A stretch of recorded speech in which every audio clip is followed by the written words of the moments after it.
Who inspired you to be a maker of information, a maker of these speeches? You had mentioned one or two names of people that inspired you. Was there any other specific people?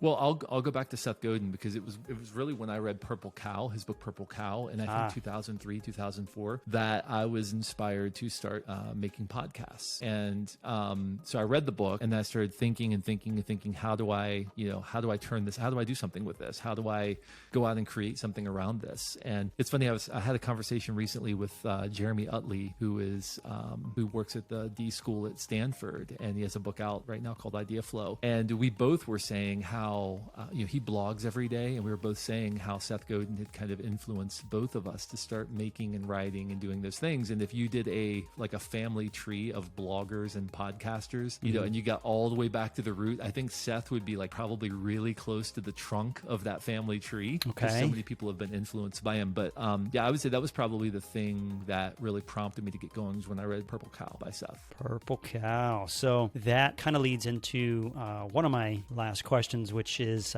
what resources would you recommend for people who want to expand their mind a little more and get thinking in this kind of creative headspace? Yeah. So, a couple of things. I would say that book is a great place to start, right? It's old now. Well, old relatively. I think it's almost 20 years old now. So that book, I mentioned The War of Art by Steve Pressfield, which is a great book for anyone who has to make things every single day. Those are two phenomenal books about the profession of creating. So there's a difference between making things for your own sake and actually having to go out and do it under pressure. And I focus on the latter. I focus on what does it take to go out, to show up, to come up with ideas, and to put them into the world consistently under pressure. And I'm usually working with, as you can imagine, agencies and marketing, firms with, hundreds or thousands of employees. And, so we're talking about this at scale. How do we build practices to show up every day? But for the individual creator who has that same impetus, the same pressure, I would encourage him to check out those two books, Purple Cow and The War of Art by Steve Pressfield. And Stephen Pressfield also wrote Do the Work, which is also a phenomenal book in this similar vein, right? The difference between an amateur and a pro is an amateur only does things when they feel like it. A professional shows up and does them every single day, whether they feel like it or not. Most of it, right? Half of it is just showing up, and then the rest of it showing up on time and consistently.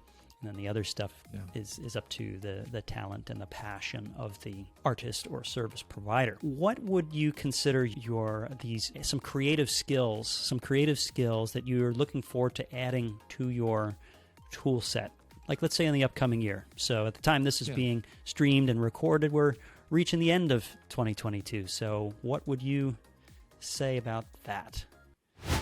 Hey guys, I hope you enjoyed that clip. And if you did, go ahead and click the link in the description below to check out the full interview to keep those creative gears turning. Remember to click the notification bell, comment below, and subscribe to this channel for more amazing, thought-provoking interviews. I'm Shaun Jay, and welcome to the Making Magic Podcast.